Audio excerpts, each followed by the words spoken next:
Or if you'll join me up front, I'd like to pray over you before you hear your testimony about that. Let's pray. Oh Lord, we do rejoice with you tonight.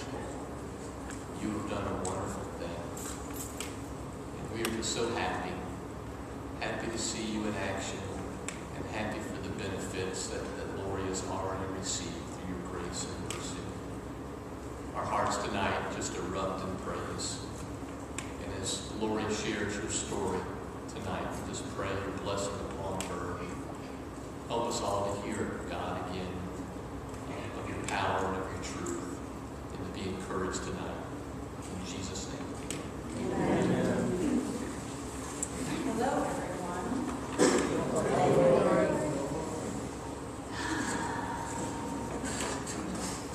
My name is Laurie, and I'm a believer in Jesus Christ, and this is my story. My father molested me when I was a child, and I'm a sex addict as a result. That describes my life in a few words, but since we are all here, I will fill in the blanks. I was born in Lebanon, Pennsylvania in 1973. My parents were married in 1972. My mother stayed at home, and my father worked at a brick plant. I have a brother who is 2.5 years younger than I am.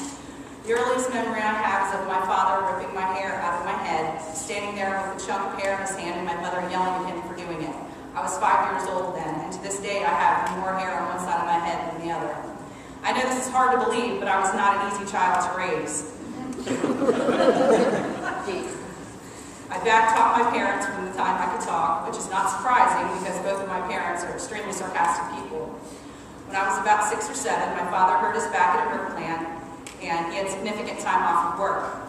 In the meantime, my parents lost their brand new house they had built, so we moved into a 3-bedroom apartment. For as long as I can remember, my parents never slept in the same bed. My father always had his own room, and my mother slept on the sofa. That's just the way it was. It started after we moved. My bedroom was next to his, and it continued until I was about 10. He told me not to tell. He bribed me with candy and presents, and this was normal. When I was 10, we moved to a quaint mountain town where people had vacation homes for the summer.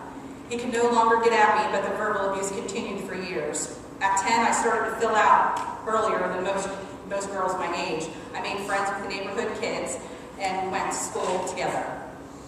Where I lived, there were cottages that were set close to each other, and we used to run between the houses and play tag.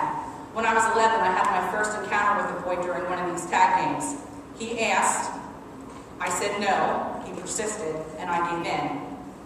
When I was 12, I got my first kiss from a boy who was 15, and ironically the date was set up by my father. When I was 13, I had my first real boyfriend who was 16, and I met him at a campground that we were members of, and we spent every weekend there for a summer. I lost my virginity at 14. I was in middle school when we met, and my boyfriend was 17 and in high school. We dated for a while and then broke up a few months into my freshman year. Then I met an 18-year-old freshman at Temple University. That was a whole new world for me. Since he lived in Philadelphia, my mother let him stay over at my house on the weekends, and she would allow us to sleep together. I broke up with him to get back with a 17-year-old, but I decided to keep the 18-year-old in my back pocket. Even though we broke up, I continued to allow him to come over on weekends. That was the first time I cheated. It was also the first time that I allowed myself to be used. This pattern continued throughout my entire teenage years. I went through boys like they were tissues. I had no self-respect, I had no boundaries, no limits. Example, I got into a van with a bunch of boys and drove out to the State Game Lands parking lot and headed down a wooden path at night with a guy. If that isn't the setting for cold case files, I don't know what is. My mother and I would fight constantly. She wasn't being a mom. She wanted to be a friend, and when she tried to lay down the law, I had none of it.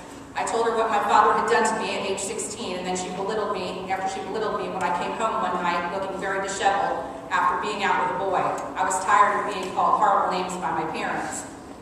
After I told her, she cried for me and she said she was sorry. She also confronted him. Then we had this conversation a few days later. Well, I can go to the police, but if I do, we'll be on welfare. Do you want to be on welfare? Of course I didn't want to be on welfare. So I said, no, it's okay. He's not doing anything to me now. Exactly what a 16-year-old would say, and my mother knew it. I resented her for a very, very long time because of that conversation. She did not protect me. She did not want to, because that would mean she would have to uproot her life, and she was not willing to do that. When I was 16, I met Steve. I met him at Hershey Park. We both worked there. We bowled in the Junior Bowlers Tour on weekends. We went to different schools and lived about 25 miles apart, and we were both juniors. My mother put me on birth control for the first time. Up till then, I had never used protection of any kind. Up until I met Steve, I messed around with about 20 or 30 boys, innocent or otherwise. I had been smoking a cigarette or three once in a while since I had been 13. Since I was asthmatic and I was sick a lot, my mother would scream at me every time she would caught me smoking. So in September, my mother got this bright idea that smoking, being on birth control, was going to give me a stroke at 17, and she told me to pick one. I picked smoking. No one told me that women are twice as fertile after they go off birth control. In October, I was pregnant. Things changed for me in school. I was now the pregnant girl, but I was not the only one that year. I was one of 8 girls. Our homecoming queen already had a child, and I'm fairly certain she got pregnant the same night I did, because she had her second child 2 days after I had mine. I did not feel outcast or weird. As a matter of fact, I got a lot more attention. When I graduated, I looked like a large white whale, and I had my son Mackenzie in July. In June of the following year, Steve and I were married. We got a small apartment together, and he worked, went to school, and went bowling, while I stayed at home and took care of the baby. A few months into our marriage, I went to buy KISS tickets for a concert, so I stood in line overnight to get good seats. Do you remember that? You could do that before internet. You could actually get front row seats. Steve left me there in line, and I hung out with the crowd. It didn't take long for me to end up kissing a guy. Not even the bonds of matrimony could stop me. Steve and I decided to have another baby since I was already home with my son, and I got pregnant again in November and had my second son, Cody, in August. I was 20. Cody was a very difficult baby. The child did not sleep for 10 months straight. He would get up 5 times a night. After 10 months of torture, I decided I did not want to bring any more children into this world if it meant that I was going to they were going to be like him. So I called my doctor and had my tubes tied. I was 21. I spent 24 hours a day, 7 days a week taking care of children. I did nothing for myself. I didn't even drive yet, so I couldn't go anywhere. My husband was an aspiring professional bowler in addition to working and going to college, so that left me very little time for me, so we fought a lot. I wanted attention too. His response was, well, you knew this getting into it, so deal with it. He wasn't giving up anything, and I was the one that got pregnant after all. I guess I was going to have to pay for it. I had lots of displaced anger. When we fought, I would hit him, but I would be the one that came away bruised. He never laid a hand on me. He just stood there and took it. After a few years of being ignored and not feeling important, I got restless. We set a friend of mine up with his former boss, and they started dating. He would come over to my house on occasion and quickly let me know that it wasn't my friend he was interested in, it was me, and we had an affair. Then there was Eddie. Eddie was Steve's best friend. Eddie was his best man in our wedding. Eddie was married, and we had children the same age. He started paying attention to me, and I ate it up. He told Steve that he was having problems with his wife, and he asked if he could stay with us. Steve let him. He eventually figured out that we were messing around, and Steve moved out right away, and Eddie moved in 3 days later. You know how the phrase hindsight's 20/20? This is one of those things. Biggest mistake of my life. I can stand here and tell you about how my marriage to Eddie went, but I really don't have to. Something was always more important. He was also a truck driver. He was gone, and he was gone a lot. He had a spending problem. He liked to play World of Warcraft more than be with me. As a result, I fought endlessly. We had knockdown, drag-out fights, and I cheated on him more times than I can count. What's funny is, he found out about almost every one of them, and he stayed, which is why I continued to do it. Plus, I wanted revenge. Eventually, he left me too, but not for cheating on him. I caught him forging checks out of my private bank account so he could gamble at a casino. When I confronted him, he just walked out the door and never came back. He left me with nothing. I had all the debt in my name, including a mortgage. He walked away, and I had to deal with it. You know karma? I got smacked with it pretty hard. I met Eddie when I was 16, got together with him when I was 24, married him at 26, and at 40, our divorce was final this February after 5 years of separation. During my marriages, my parents were doing their own thing. Even though they were living together, they were living very separate lives. The internet came out and both of my parents found a way to use it to fill the void they had in their marriage. Only my father used it to perpetuate his crimes. My mother told me one day he was talking to a 15-year-old online. He was 50. I could never understand why she thought this was acceptable. He also used the internet to find the perfect woman for himself, a woman with 4 little girls. One day I got a phone call from my mother and she said this, "Well, the day you're waiting for is here. Your father's being arrested."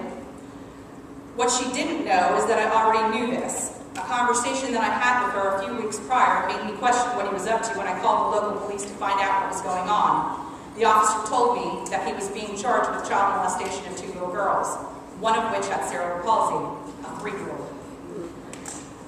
I told the officer what he had done to me, and he asked me if I would stand up in court to tell the judge. I said I would. I was helped by the victim's advocate on to how and what I could say to the judge. Since he was never charged with what he did to me, I couldn't accuse him of it. On the day of the sentencing, I stood next to my father and his lawyer, and with the victim's advocate next to me, I told the judge that it was a long time coming, and he knew what I meant. He sentenced my father to 6 years in jail, and I watched him get handcuffed and taken away. I like to believe that the judge gave him an extra year for me. It made me feel good that I could stand up for the little girls who did not have a voice in that courtroom. While he was in jail, my mother took his phone calls. One day I received an envelope in the mail. It had my father's handwriting on it. I just about lost my mind right there at the post office.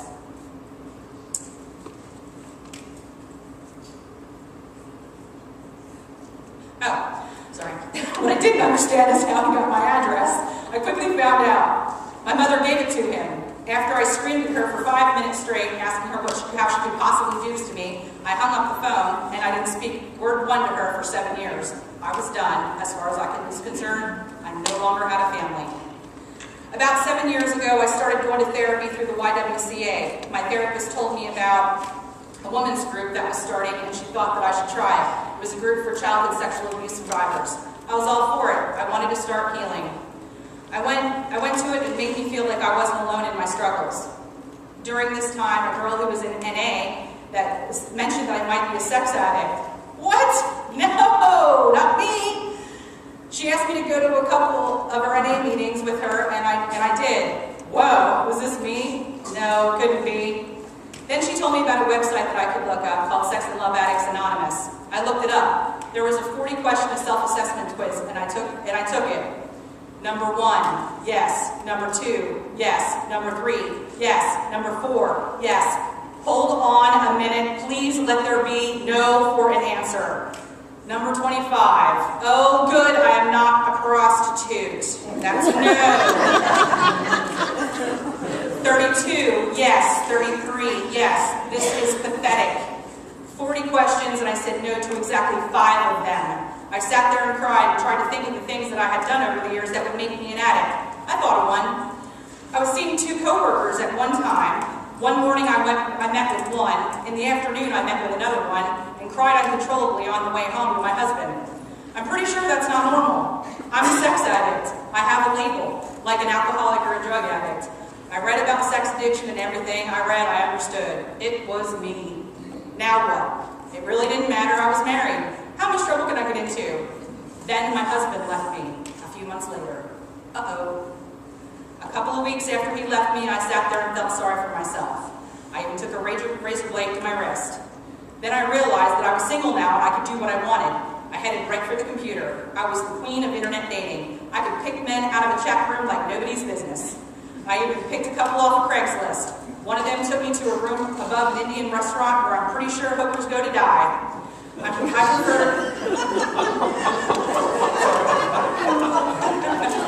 prefer the chat room, however. I would just sit there and wait for men to message me. I even had a system of weeding out the ones I didn't want to talk to. If you couldn't type and use correct spelling and punctuation, forget it. I was going for the intelligent ones. It was a game to me. I wanted to see how many chat windows I could keep going at one time. I never met them right away. I wanted to make sure that I wasn't going to end up dead. I even went so far as writing letters to my neighbor, so just in case I did end up dead, she would know where to find me. I picked one off of MySpace, yes, MySpace, and I did not have a phone conversation before I met with him. Big mistake.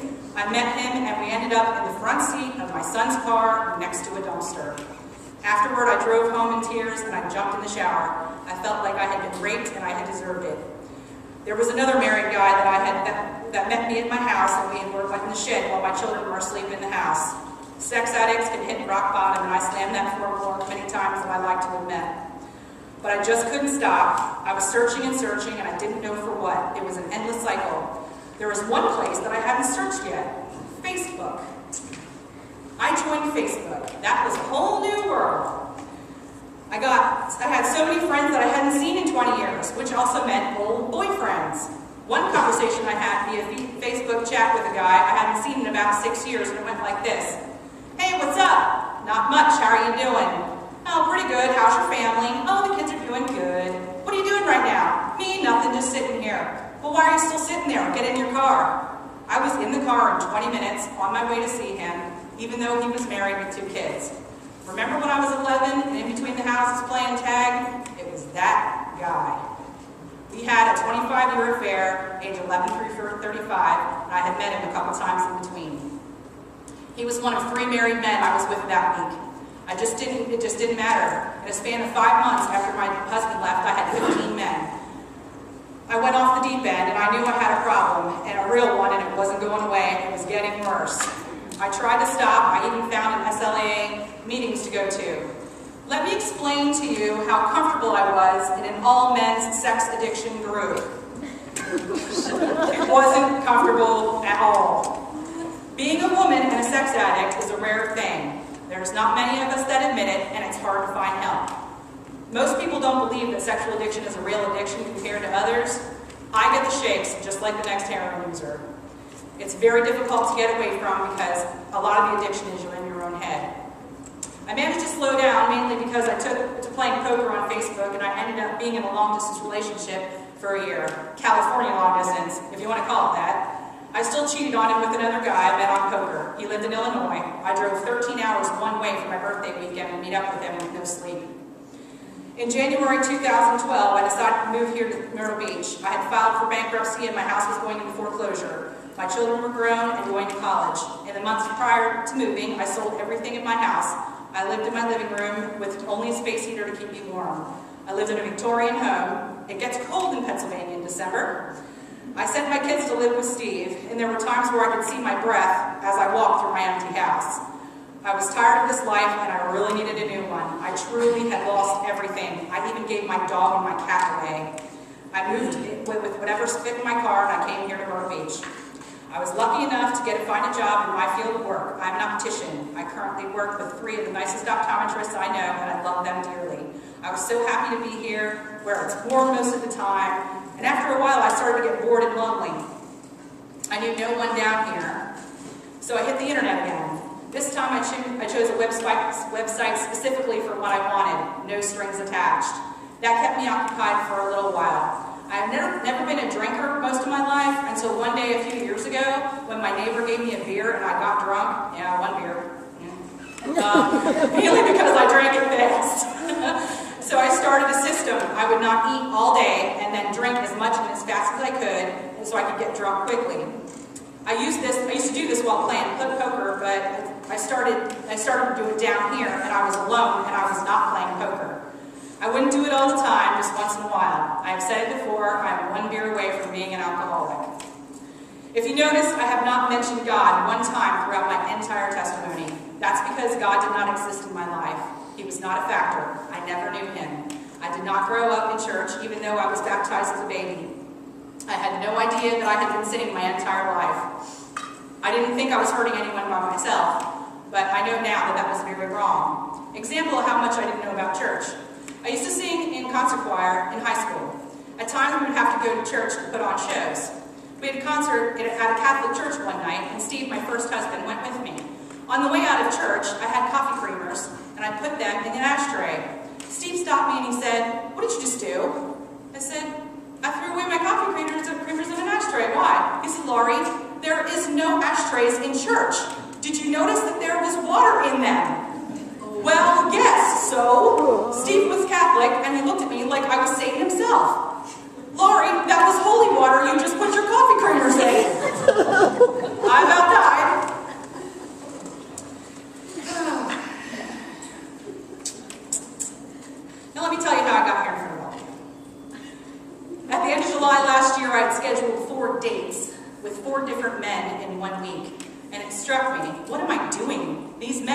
using me, and I'm not even getting paid. So one Wednesday, I was at work, and a man came in because he ripped his contact lenses, and he needed to get some for his drive home. He was very personable and nice, and his wife came in and sat down and waited for her husband to get his contacts, and we started talking, and I was thinking to myself how nice these people were, and she said this, "Do you read the Bible?" Oh no! I thought, these people were so nice, don't ruin it! Politely, I said no, but I explained that I had one on my Kindle. And she asked her husband if they had a Bible in the van. Why do these people have an extra Bible in the van? She said her husband was a pastor, and they were from Tennessee doing mission work. Oh, well that makes sense.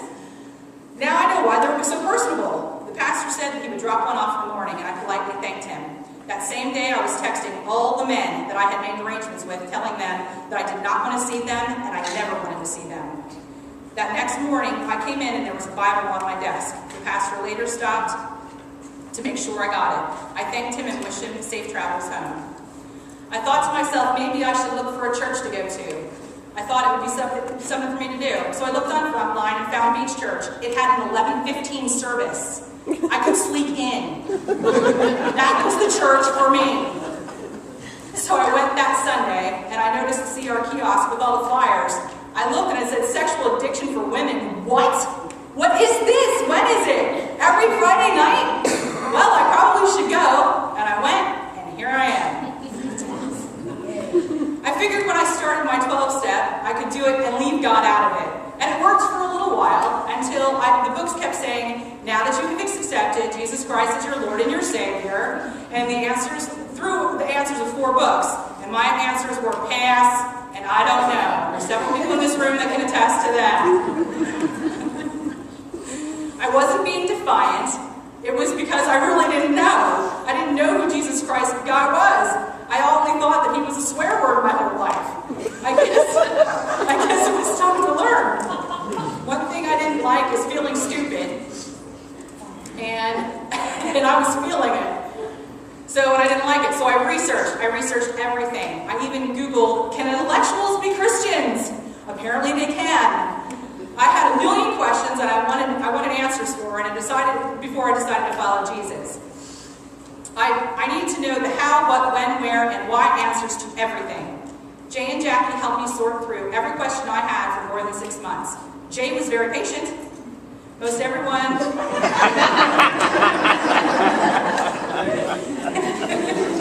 Jay was patient.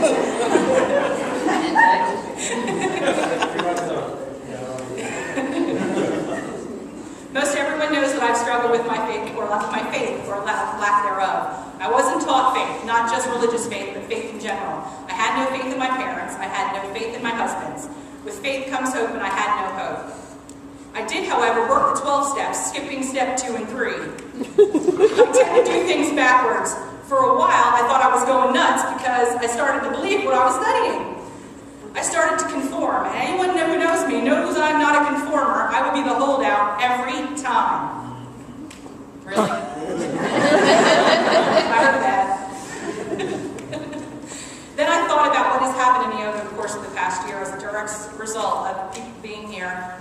A direct result of me being here and going to church on a regular basis. I have met the most wonderful group of loving people who have accepted me as I am and helped me along the way. I have learned to give my hurt and resentment over to God. This year, I reconnected with my parents for the first time in 7 years, and I have truly forgiven them both. Yes, even my father. My father was also molested as a child. He carried on what he was taught. Hurt people, hurt people. Probably the thing I stand in awe about is that my ex-husband paid a $3,000 IRS bill without telling me. Plus, he gave me a divorce settlement. That, folks, was truly an act of God, because he never paid anything in his life. Over the past year, I learned to sit back and take notice of the little things that God has done in my life. It took me a long time to realize it was him doing it, and I very recently had some prayers answered very loudly, which actually made me finally let go and let God. I have not talked much about my kids, mainly because I don't have to. One thing I know that I did right, that I raised them in a home full of love. They were and are perfect children. I am very lucky in that respect, probably because I scared them into submission. They love and respect me and everyone around them. My youngest son, Cody, has Asperger's, but you wouldn't know it. He was in treatment since he was 2 years old. Today, both of my sons are in college. Mackenzie will be a meteorologist, and Cody is thinking about the stock market. He loves money, and he is my retirement plan. Both of them will eventually end up at Penn State. I would like to thank some people who have helped me throughout my journey. I would like to thank my parents for giving me life. I would like to thank Wendy, my best friend in Pennsylvania, for being there every time I crashed and putting me back together again. I wanted to thank Helen for picking up my plate and moving it to your table. I want to thank my bosses, Kelly and Jason, for allowing me to work for them, and Gary for listening. I want to thank all the ladies in my groups who had much more faith than I did and helped me find mine. To Marlene and Cheryl for picking me up when I was down and dragging me back in. They are good at dragging. To Deb, my sponsor, for watching me kick and scream the whole way. To Jackie and Jay for playing good cop, bad cop. Jackie is not the good cop. Thank you both for sorting out all of my questions and help them make sense to me. And finally, I would like to thank God for putting these wonderful people in my life. I'm in discipleship on Sunday nights here at the church, and recently there was a couple of questions I had to answer. If there was one event you could change in your life, what would it be? And if there was one event in your life that you would not change, what would it be? My answer to both of these questions are the same, but for different reasons why. If I changed what my father did to me, my life would have been much different. I would do it just to see what happens out of pure curiosity. I would not, however, change what he did to me. I am a firm believer in everything that happens for a reason, the good and the bad. If God put me on this earth to be molested by my father, then I will accept that. I wouldn't change it because it brought me right here and right now. And I'm up here telling the story that God gave me for a reason. And if it helps to change someone's life, then that's all that matters. Thanks for letting me share.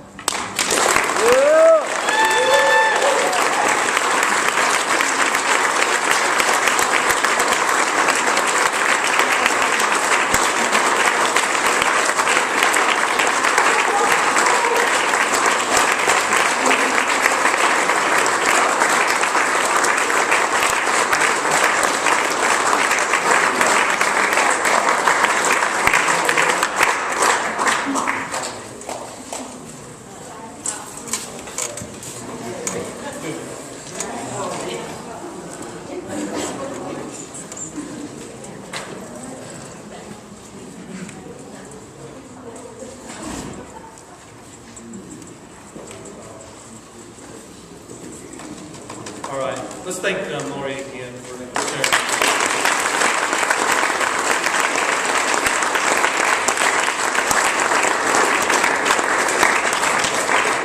And you've shared your testimony. It takes a lot of courage and to share even normal stuff, much less some of the things that goes on in our lives. So thank you, Laurie, for that. I thought we edited the part about patience and good cop, bad cop. We'll work harder on that next time. Isn't it cool, though, to see God work in people's life? Isn't that? You know, she's taken, our theme this year has been, Lord, change me, and she's taking it serious. And, God doesn't mind for us to question. John the Baptist questioned Jesus.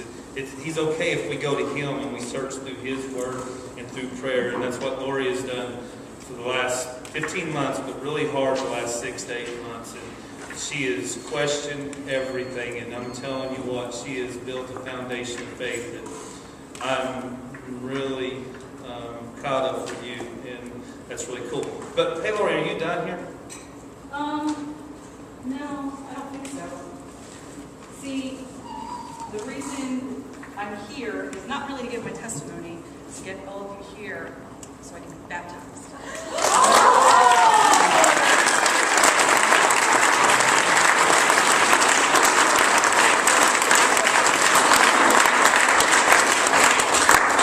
So as she's worked through this process, Jay used the work out your salvation. If you was wondering, that's in Philippians 2, just so you know. But I'm going to take Laurie's confession here, and then we're going to go down and baptize her to Christ. So, Laurie, do you confess Jesus as the Son of God? Yes, I do. And you want to make him your Lord and Savior of your life? Yes, I do. Okay, with that confession, we'll baptize you. So, gentlemen, if you lead everybody.